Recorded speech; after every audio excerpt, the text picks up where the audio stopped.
많은 분들께서 평일 오후에 오실 줄을 저희가 예상도 못했는데요. 일단 오늘 라이선싱 콘 이제 2024 다섯 번째 세션 진행을 맡은 신의 21의 김동훈 기자입니다. 반갑습니다.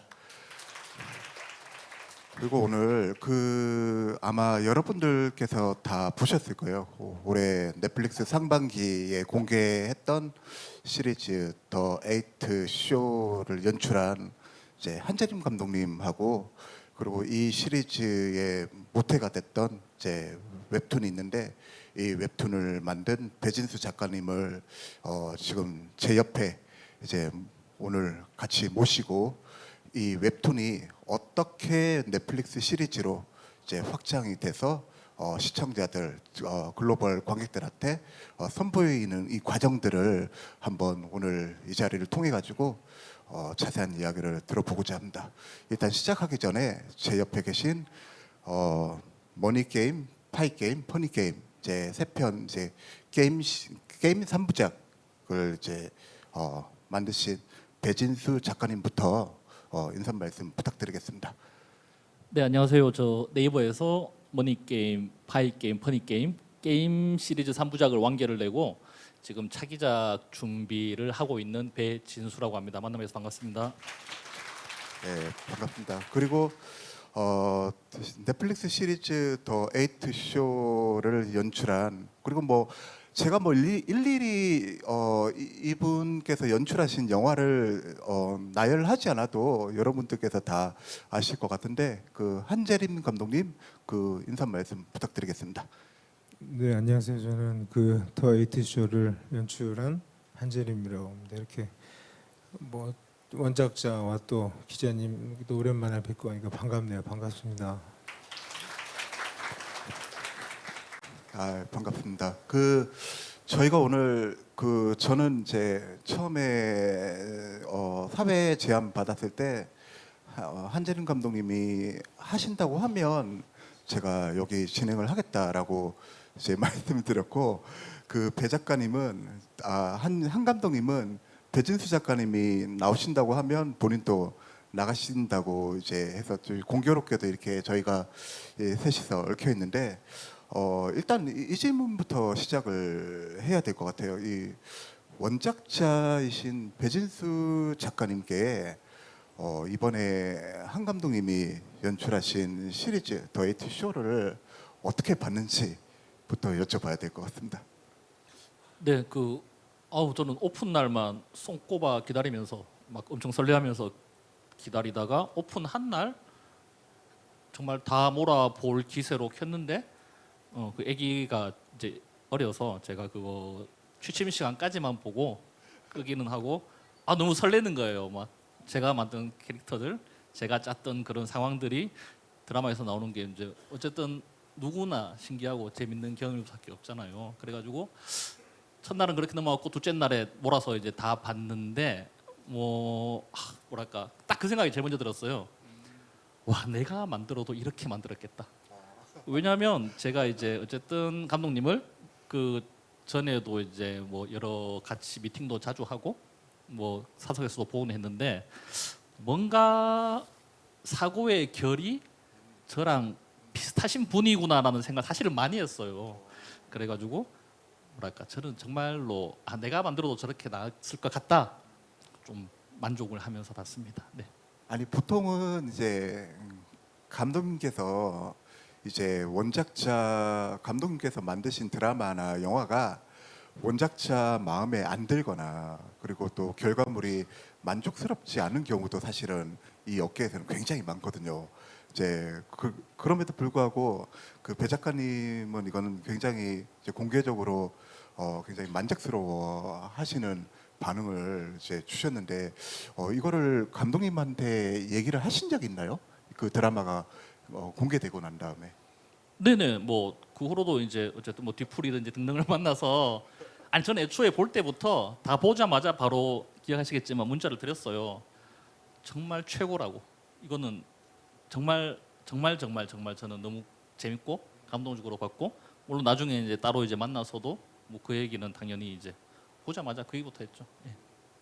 사실 이 시리즈 얘기를 이제 어떤 식으로 디벨롭을 하고 또 시리즈까지 내놓기까지 과정들을 좀 저희가 얘기를 하려면 원작 얘기부터 안 할 수가 없는데 그 배 작가님께 좀 먼저 여쭤봐야 될 것 같아요. 그 머니 게임하고 파이 게임이 사실은 이 저희가 본 넷플릭스 시리즈의 어떻게 보면 주요 설정이라든가 게임의 어떤 규칙이라든가 이런 것들 서사의 어떤 토대가 이 두 편의 웹툰에서 이제 이미 웹툰 독자들에게 선보인 바가 있는데 처음에 작가님께서 이 두 편의 웹툰을 이제 어떤 계기로 구상을 하시게 되셨는지요? 그게 뭐 와 나 차기작을 이런 만화를 할 거야 이런 게임물 추리물을 할 거야로 했던 건 사실은 아니고요. 그렇게 막 각을 잡고 소위 그렇게 만든 건 아니고 근 한 7, 8년 정도 된 것 같은데 술자리였어요. 작가들 술자리에 지금은 너무 큰 산이 되신 그 김중구 당시 대리님, 차장님 정도 그 중구 형이 같이 있었고 술자리에서 문득 그런 생각이 드는 거예요. 막 그때 치킨이나 뭐 이런 거 시키면 막 15,000원 그렇게 하잖아요. 와 근데 치킨이 1,500만 원이면 사람들이 먹을까? 안 먹죠. 그런데 내가 가진 돈이 뭐 500억이면 1,500만 원짜리 치킨도 먹지 않을까? 그 생각이 드는 거예요. 어떤 게임을 하는데 물가가 1,100고 대신 상금도 현재 그 최저 시급의 1,000배라는 게임이 있으면 약간 참가자들이 좀 미쳐 날뛰지 않을까? 너 돈 쓰지 마. 너 돈 쓰지 마. 왜냐면 공동상금이니까. 그래서 그 얘기를 그 자리에 있던 그 김중구님한테 이런 좋은 아이디어 같다 이렇게 했더니 바로 듣자마자 야, 그 재밌다. 그 한마디였어요, 그냥. 야, 재밌다 한마디를 듣자마자 마음속에 이제 저장을 해놨죠. 나 이거 언젠간 해야지. 왜냐하면 어쨌든 그 웹툰에서 제일 장이신 분이 재밌다고 한 건데 제가 이거를 만들어서 냈을 때 거절당하지 않을 것 같은 거예요, 일단은. 그래서 마음속에 있다가 처음에는 제가 그리려던 것도 아니고 그 다른 그림 작가분들도 이제 섭외를 막 하고 했었는데 뭐 절차 하니까 하다 보니까 그냥 제가 그리게 됐습니다. 그냥 한마디였어요. 야, 이 재밌다. 저는 저 같은 경우는 그 넷플릭스 시리즈 더 에이트 쇼가 공개되고 그걸 보고 원작이 너무 궁금해가지고 아주 뒤늦게 원작 그 웹툰을 정주행을 다 했는데 정말 거짓말 안 하고 그 자리에서 스크롤을 계속 내리다가 원래 계획을 한 5부 10부까지만 보고 이제 일을 해야 되겠다라고 생각을 했는데 와 이게 멈춰지지가 않더라고요. 계속 스크롤하고 다음화 결제하고 스크롤하면서 이제 봤던 기억이 나는데 그 한재림 감독님께 지금 딱 마침 이런 질문을 드리면 될 것 같아요. 그 이 시리즈는 두 개의 웹툰 머니 게임하고 파이 게임 두 개를 하나로 각색하는 방향으로 디벨롭을 하는 방식으로 진행을 이제 했는데 보통은 많은 영화인들이나 드라마 만드시는 PD들께서 하는 방식이 하나의 웹툰을 어쨌든 그 각색을 하는 방식으로 진행을 하는 걸 감안을 하면 사실은 흔한 방법은 아니에요. 아닌데 처음에 저도 기억나는 게 저희가 이제 2년 전에 뭐 이제 같이 한 감독님하고 자고 고기 먹다가 감독님 지금 어떤 걸 준비하고 계시냐라고 이제 여쭤보니까 이 작품을 시나리오를 쓰고 있다고 이제 하시더라고요. 그때는 이제 잘 몰랐는데 나중에 알고 보니까 머니게임 연출 제안받고 기획을 하시다가 배 작가님의 또 다른 웹툰인 파이게임의 설정을 또 조합하는 방식으로 개발을 했거든요.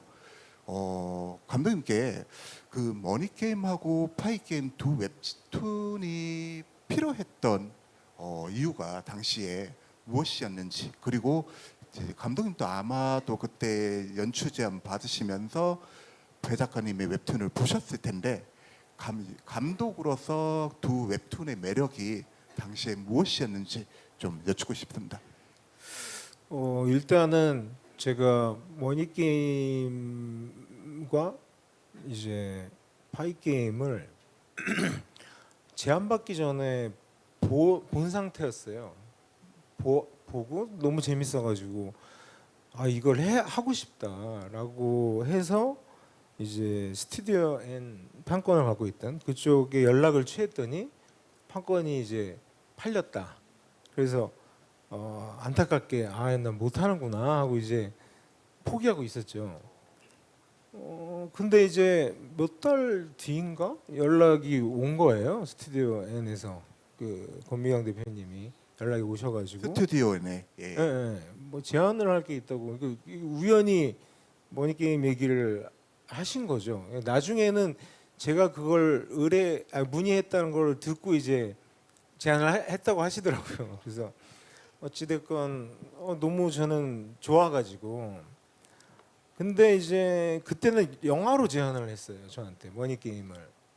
근데 이제 저는 그때 시나리오를 읽고 아 이건 뭐 영화보다는 드라마가 더 재밌을 것 같은데라고 오히려 여쭤봤고 그랬더니 그러면은 드라마로 한번 해보자라고 해서 이제 머니게임의 워낙 팬이었고 사실 머니게임이라는 게 사실 서바이벌 장르지만 굉장히 주인공이 영웅 서사를 갖고 있지는 않잖아요. 그러니까 되게 어떻게 보면 우리랑 같은 시선을 가진 평범한 사람이고 이런 것들이 너무 재밌었어요. 저는 블랙 코미디가. 그래서 해야겠다라고 생각을 하고 준비를 좀 하고 있는데 오징어 게임이 갑자기 나온 거예요. 그래서 저는 오징어 게임이 뭔지도 몰랐어요. 그 당시에는. 그래서 오징어 게임을 이제 봤죠.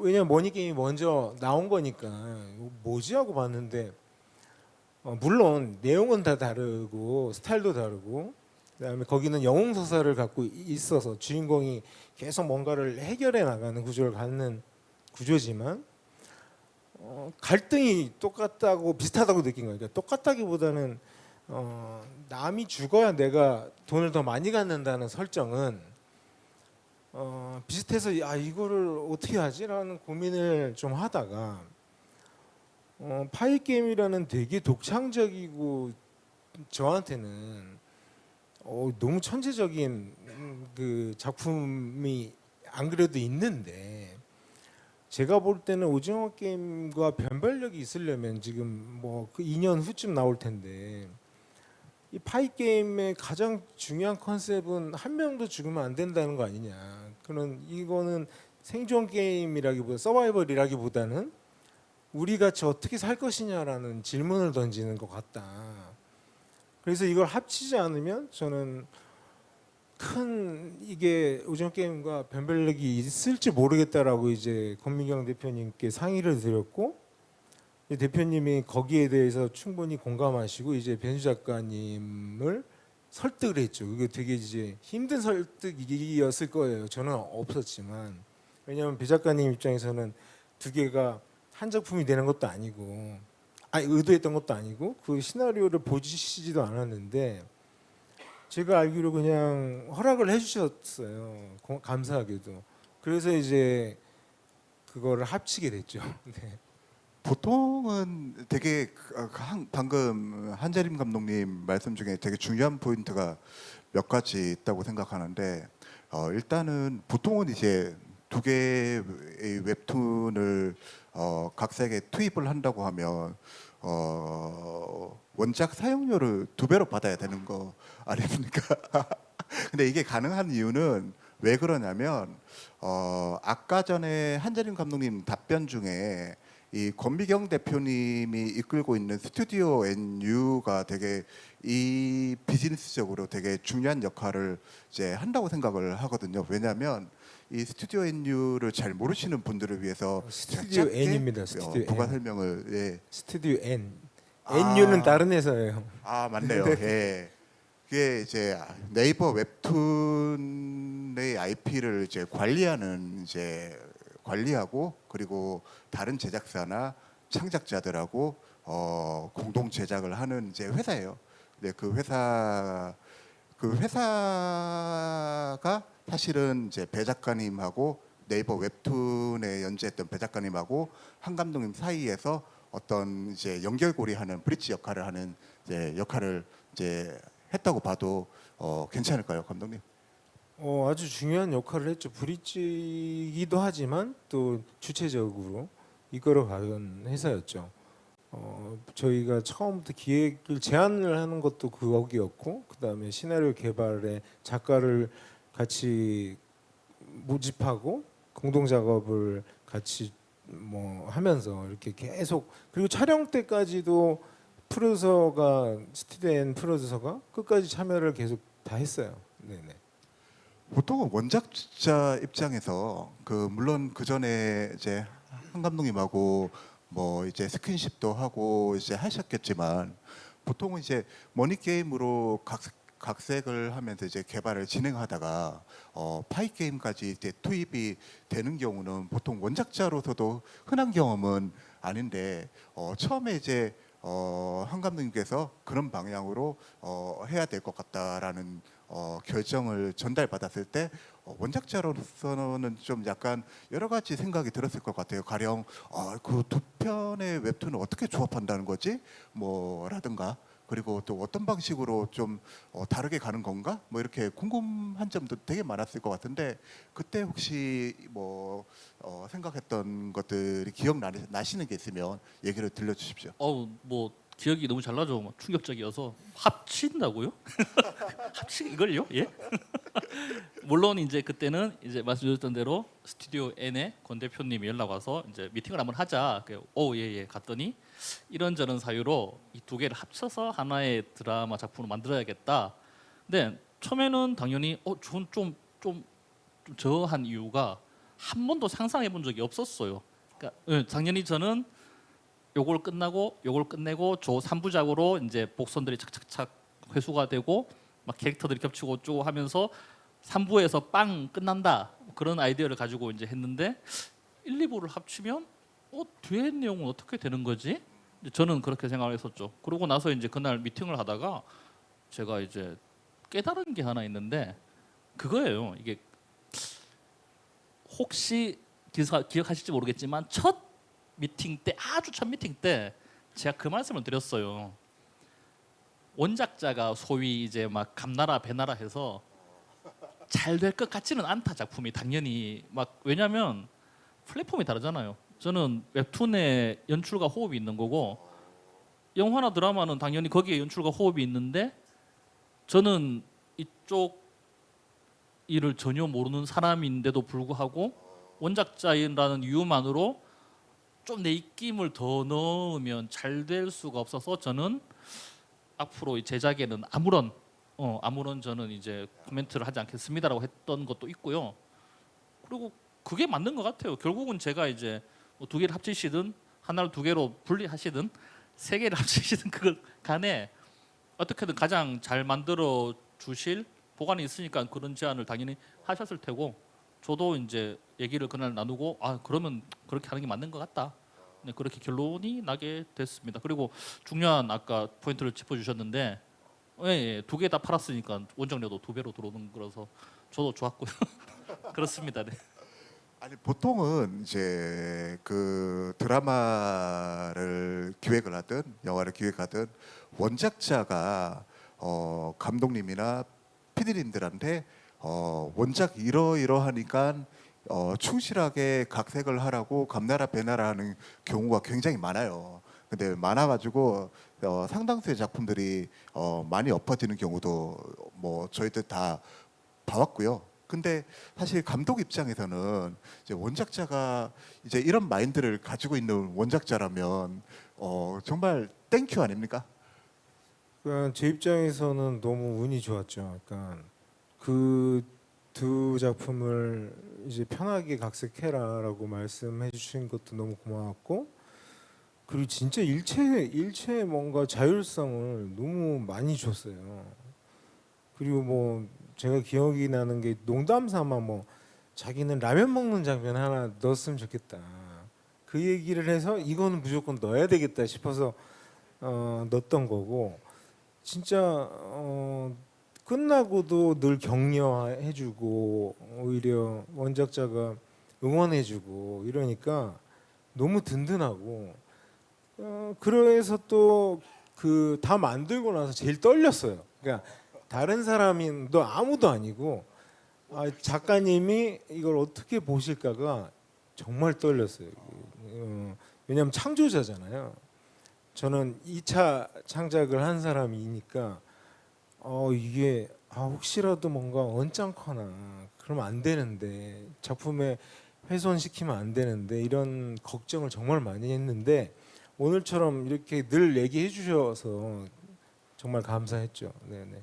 빈말일지라도 진심 야, 잘 봤습니다. 그래 혹시나 그러실까봐 제가 첨언을 잠깐 하자면 이게 애초에 원작이 막 그렇게 대인기 고른 작품이 아니었어요. 막 그러니까 좀 약간 매니악하고 아시죠? 약간 좀 어둡고 깊고 그런 작품을 오히려 저는 반대로 걱정을 했던 게 이 딥다크한 작품을 가지고 잘 힘드시지 않을까?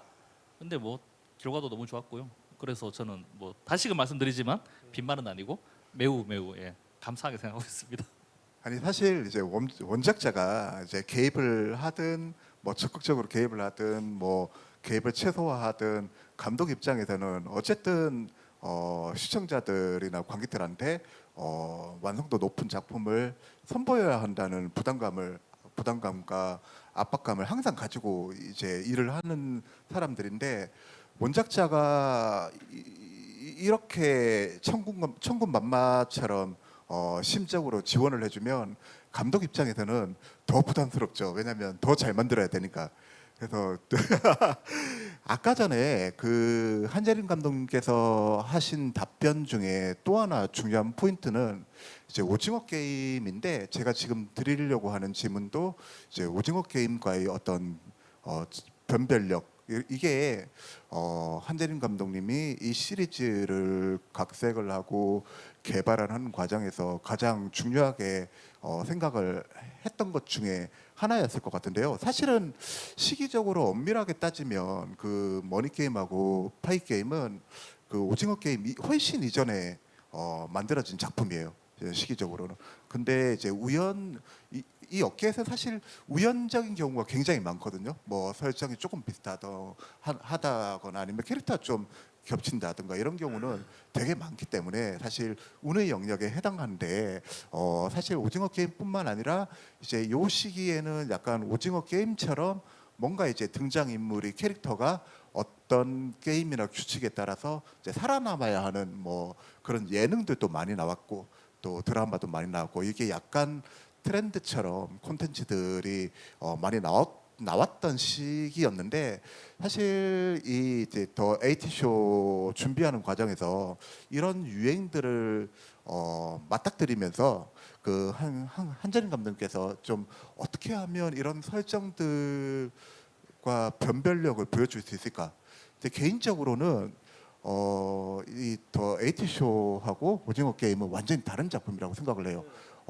좀 저는 더 에이티쇼가 개인적으로 이제 관객으로서 되게 재밌었던 지점 중에 하나는 이 자본주의에 돌아가는 메커니즘을 굉장히 축소적으로 약간 게임의 형식, 쇼의 형식을 빌려가지고 보여줬다는 점에서 굉장히 이제 몰입을 이제 할 수 있었는데 그 한 감독님께서는 이 작품을 준비하시는 과정에서 좀 어떤 부분에서 좀 그래도 내가 좀 차별점을 줘야겠다라고 고민을 하셨는지요? 사실 그렇게 파이 게임을 합치는 허락을 받고 나서는 크게 고민하지는 않았어요. 왜냐하면 갈등이 너무 달랐기 때문에. 그러니까 오징어 게임은 게임을 주최 측이라는 사람들이 있잖아요. 그리고 그 사람들이 게임을 주잖아요. 그리고 거기서 지면 죽잖아요. 그러니까 이 구조가 하나도 없어요. 저희는 주최 측이 일단 안 보이고 그리고 안 죽어요. 그 게임을 이들이 만들어내야 돼요. 그러니까 찾아야 돼요. 살아야 되기 때문에. 그러니까 이 구조가 전혀 달랐기 때문에 근데 관객들은 그러니까 이제 그 시청자들이나 뭐 리뷰어들은 그 프레임이라는 게 그래서 되게 중요한 것 같아요. 먼저 나왔다라는 것 때문에 오징어 게임과 비교를 하시는데 사실은 하나도 같은 점이 없어요. 누가 죽지도 않고 우린 죽어야 끝나고 주최 측이 등장하지도 않고 주최 측이 뭔가를 시키지도 않죠. 자유 의지대로 서로 경쟁하고 질투하고 싸우잖아요. 저는 이게 자본주의라고 생각했어요.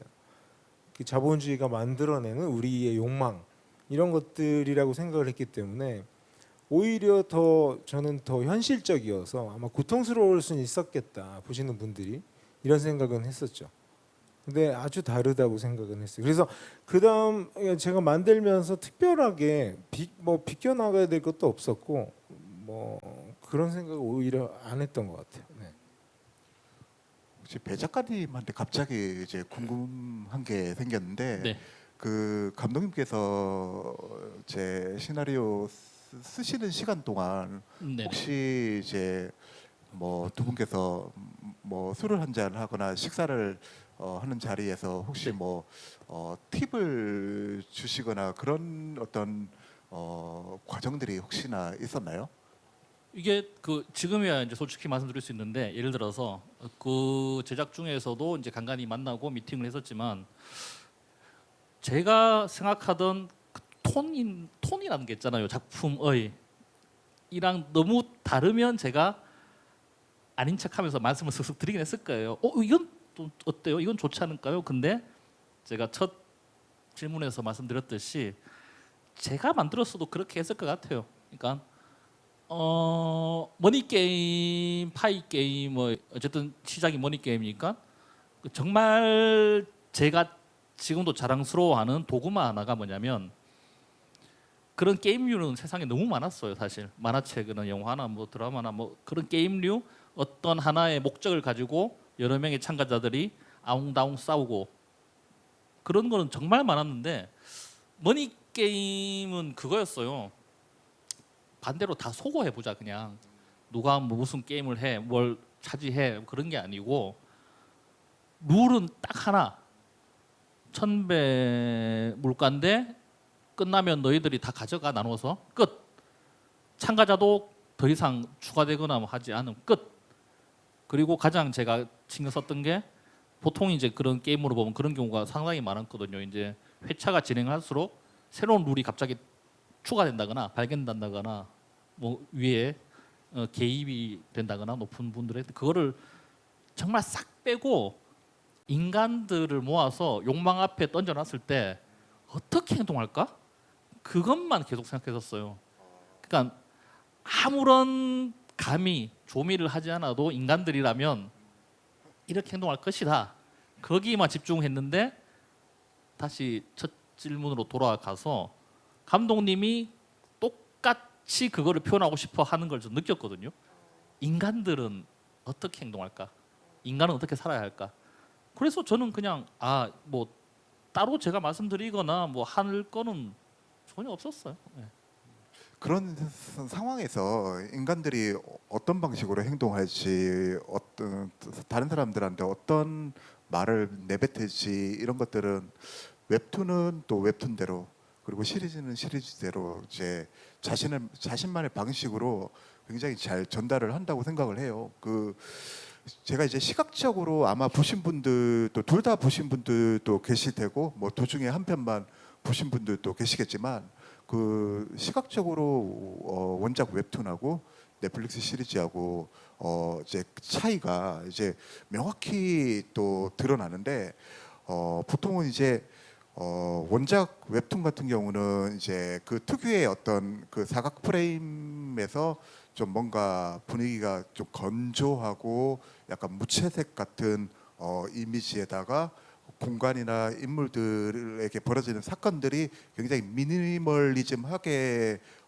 구성이 되어 있고 그리고 반대로 이제 한재림 감독님께서 연출하신 시리즈 같은 경우는 공간도 굉장히 뭔가 버라이어티한 공간에다가 색감이나 톤이 굉장히 채도가 높은 이제 색깔들로 배치가 되어 있고 또 굉장히 다양한 좀 재밌는 소품들도 그 공간 안에 구성이 되어 있는데 그 감독님께서 그 시나리오 쓰시고 그리고 스태핑을 하고 저 미술 감독, 촬영 감독님 뭐 이렇게 주요 키 스태프들을 하고 이 작품의 세계를 시각적으로 어떻게 보여줄 것인가에 대해서 고민을 굉장히 많이 하셨을 것 같은데 그 얘기도 좀 들려주십시오.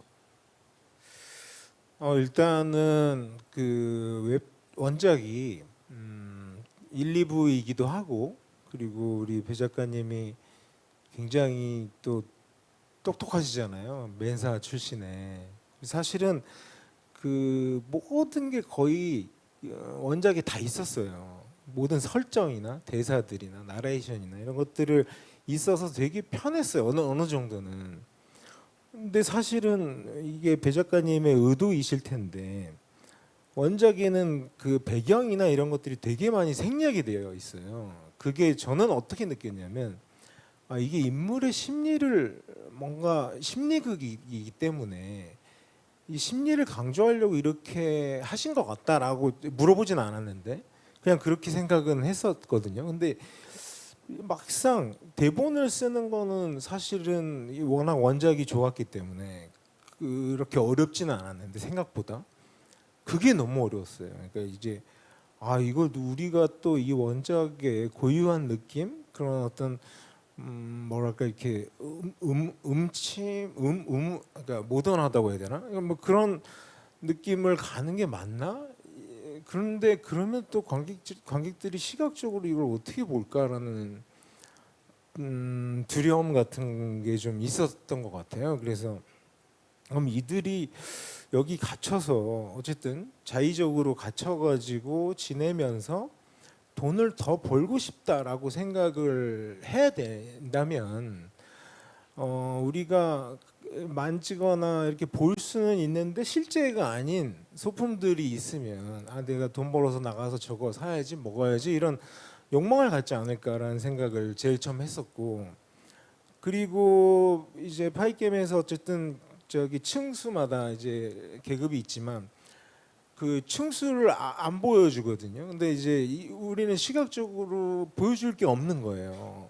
그러다 보니까 우연히 그 계단 그림이 그냥 상투적이지만 많이 쓰인 이미지지만 그런 어떤 계단에서 우리는 계급 안에 살고 있고 그 앞에는 우리가 욕망하는 것들이 있으면 어떨까? 그러면 우리가 계단을 더 열심히 뛰면서 더 저것들을 갖고 싶어서 욕망하지 않을까라는 생각으로 시각적인 거를 접근을 했고 그러다 보니까 가장 안 풀린 게 또 의상이었어요. 의상도 여기에 맞는 의미가 있을 것 같은데 하고 끝까지 고민하다가 정말 주머니랑 이런 게 그려져 있는데 실제하지 않는 주머니. 그러니까 되게 허망한 거죠. 모든 게 있는데 없는 것 같은 여기서는. 이런 컨셉이 정해져서 그런 컨셉으로 만들게 되었어요. 네. 그 확실히 재밌더라고요. 그 특히 이제 방들이 그 웹툰하고 다르게 이제 1층부터 8층까지 구성한 거는 이제 이게 아무래도 이제 웹툰과 다르게 또 공간을 보여줘야 하는 영상 매체의 어떤 특성하고도 잘 어울리는 것 같고 예. 잠깐 끼어들자면 마침 너무 좋은 질문이 나온 김에 이제 진실을 말씀드리자면 뭐 엄청 난 의도나 무슨 철학을 놓고 배경을 그렇게 황량하게 한 건 아니고요. 그게 그리기 편해서 그랬어요. 그게 매번 그릴 때마다 배경을 넣어야 되는데 화려하게 하면 너무 힘들어서 배경을 없애고 싶다. 그러고 보니 옷도 없애버릴까? 그래서 8명이 다 같은 옷을 입고요. 마지막으로는 색깔도 없애야지. 그게 속을 수 있는데 제 만화 다시 보시면 명암이 없어요. 그냥 사실은 저는 이렇게 표현하는데 소설이라고 생각해요. 삽화에 있는 소설 같은 느낌이라서 제가 또 글을 장황하게 적는 걸 좋아하기도 하고 그래서 저는 전혀 인지도 하지 못했었는데 아마 감독님이 그거를 이제 시각적으로 푸시려면 다시 말씀드리지만 저라도 그렇게 했을 것 같아요. 거기는 그냥 이제 제가 편하려고 이제 만든 공간이고요. 물론 이제 그렇다 보니까 나중에 이거 봐라 엄청 고립감이 생기네. 엄청 막 우울하고 막 사람이 막 이렇게 같이 폐쇄성 같은 게 느껴지는 애가 되긴 했는데 첫 의도는 뭐 그렇게 거창한 건 아니었습니다. 네. 사실 그 웹툰하고 시리즈하고는 워낙 이제 다른 부분들이 많아가지고 이제 저희 같은 시청자나 독자 입장에서는 이 두 편을 다시 보면서 비교하는 재미도 이제 확실히 있더라고요. 요거를 이제 혹시나 이제 주말 내일부터 주말이니까 한번 이제 궁금하신 분들은 다시 한번 보시면 더 재밌게 다가오시지 않을까 싶습니다. 그리고 제가 사실 질문지에는 넣었는데 제가 약간 생각이 짧다고 짧았다고 생각을 이제 했던 이유는 그 결말이 달라요. 근데 결말을 제가 여기서는 말씀드릴 수 없을 것 같고 두 분도 말씀하시면 안 될 것 같은데 보통은 물론 이제 각색을 하는 과정에서 이제 원작 뭐 소설이 됐든 웹툰이 됐든 뭐 웹소설이 됐든 원작이 취하고 있는 이 결말과 다른 방식의 결말을 하는 거는 뭐 그렇게 특별한 경우는 아니지만 또 이 경우에 두 분께 좀 제가 궁금한 거는 어쨌든 이제 시리즈에서 한재림 감독님이 원작과 다른 방식의 결말을 이제 보여주었는데 배 작가님은 그 결말에 대해서 어떻게 생각이 들었는지 그리고 한 감독님은 이 질문을 한 감독님께 드리면 좀 고민을 많이 하셨을 것 같아요. 엔딩을 어떻게 어쨌든 감독님들한테 제일 중요한 건 어떻게 오프닝을 할 것인가 그리고 어떻게 엔딩을 할 것인가 이게 굉장히 중요한데 엔딩을 어떻게 할 것인가에 대한 고민도 많이 하셨을 것 같은데 배 작가님부터 이제 답변을 부탁드리겠습니다. 스포일러 하시면 안 됩니다. 네네, 스포가 아니고 전혀 거기에 대해서 의견을 가질 수가 없었던 게 그 머니 게임, 파이 게임이잖아요. 파이 게임에서 엔딩이 안 나요, 어차피. 그래서 그거를 이제 드라마로 만드셔서 엔딩을 만드시는 건 당연히 감독님이 만드셔야 되는 부분이 창조하셔야 되는 부분이라서 거기에 대해서는 저는 뭐 오히려 저는 이제 드라마 엔딩을 보고 뭐 딱 깔끔하게 딱 만족스럽게 뭐 그런 느낌이 가장 강했습니다. 한 감독님께서는 이제 마지막을 어떻게 끝맺음을 할 것인가 고민을 이제 하셨을 것 같은데 어떤 고민들 왜 지금의 어떤 엔딩이 필요했던 이유가 무엇인지 좀 말씀 부탁드립니다. 일단 스토리적으로 봤을 때는 이게 자본주의극의 형태를 띠기 때문에 그 1층 노동자 계급의 죽음을 우리가 어떻게 생각해야 될 것인가라는 고민에서 나온 결말이었던 것 같아요. 스포를 말하지 말라고 하시니까 이게 일단 1번이었던 것 같고요. 두 번째로는 이거는 조금 원작에도 있지만 조금 제가 끝까지 물고 늘어진 것이 제가 파이게임에서 되게 재미있던 게 작가님의 그 나레이션에도 있지만 지금 참가자들이 주체적으로 돈을 벌려고 자꾸 자극적인 일을 한단 말이에요.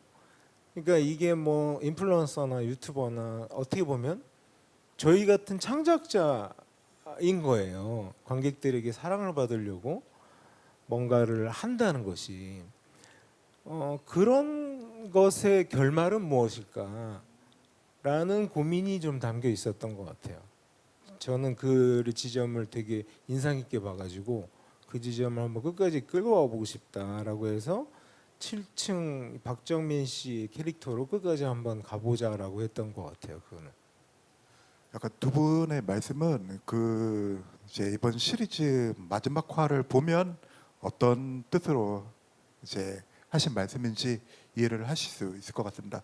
지금 시간이 많지가 않아가지고 제가 마지막 질문 하나를 이제 배 작가님한테 드리고 한두 분 정도 저희 대화 듣다가 궁금하신 점들 있으면 한두 분 정도 마이크를 드리도록 하겠습니다. 그 배진수 작가님께 여쭙고 싶은데 뭐 이제 한재림 감독님이야 계속 이제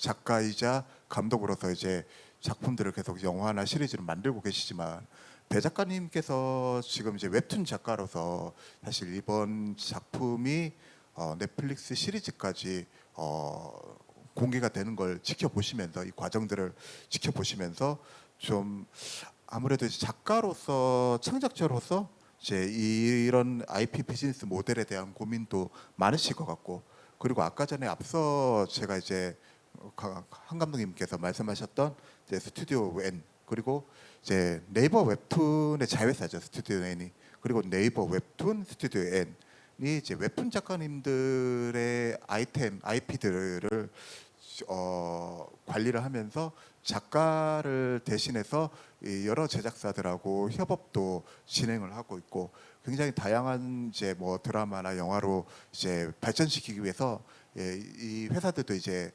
비즈니스를 하고 있는데 이 부분에 대해서 좀 하실 말씀이 좀 있으실 것 같습니다. 네, 뭐 일단은 너무 기쁜 기회였고요. 좋은 결과였고 한 명의 이제 창작자로서 가질 수 있는 가장 큰 영광이 아닐까 싶어요. 예전에는 출판을 하는 게 저희 같은 웹툰 작가들의 꿈이었다면 요즘은 아무래도 이제 영상화되는 게 꿈이기도 했고요. 저는 이 원작을 쓰면서도 이게 뭐 영상화 될 거라고는 사실은 염두에 두진 않았어요. 이게 워낙 무겁고 어둡고 그런 작품이라서 애초에 이제 이렇게 많은 사람들이 봐줄지도 몰랐고요. 그 중에서 스튜디오 N한테 제가 감사를 드리는 부분은 원천 IP가 너무 많잖아요. 내부 웹툰에 있는 만화 한 편 한 편이 원천 IP니까 그 많은 것 중에 영상화가 될 만한 걸 선별을 하고 그 선별된 걸 또 각종 제작사 분들하고 컨택을 하고 그런 일련의 과정들을 정말 원작자는 아무런 수고가 안 들일 수 있게 다 이렇게 한마디로 매니지먼트를 다 해주는 데다가 또 마지막으로 또 너무 고마운 거는 어쨌든 선순환인 것 같아요. 그렇게 해서 제작이 되고 영상화가 되면 다시 한번 영상을 본 분들이 이거 원작이 있네 보자. 그럼 다시 네이버 웹툰과 스튜디오 N이 수익이 또 창출되고 또 여기서 홍보가 잘 되면 또 다시 영상화 이렇게 선순환이 잘 되는 구조라서 그 구조를 너무나 잘 만들어 주신 것 같고 제가 그 수혜를 받은 사람 중에 한 명이라고 생각을 하고 감사를 드리고 있습니다. 약간 첨언을 드리자면 그 스튜디오 N이 하는 역할이 뭐지라고 감이 잘 안 오시는 분은 아까 한재림 감독님이 처음에 하셨던 답변에 힌트가 있는 게 한 감독님이 처음에 그 배 작가님 웹툰의 판권이 팔렸는지 안 팔렸는지 그 확인을 처음에 하셨다고 했잖아요. 그때 다음 날 스튜디오 N에서 이제 연락이 온 거죠. 어떤 역할을 하냐면 이 스튜디오 N과 네이버 웹툰이 창작자들이 문의하는 작품에 대해서 이 작품이 단순히 판권이 팔렸는지 안 팔렸는지에 대한 유무를 확인할 뿐만 아니라 그 감독님들마다 성향이 다르고 연출 스타일이 다르기 때문에 이들이 보유하고 있는 IP들이 어떤 감독님한테 더 갔으면 더 잘 연출을 할 수 있을 것 같다.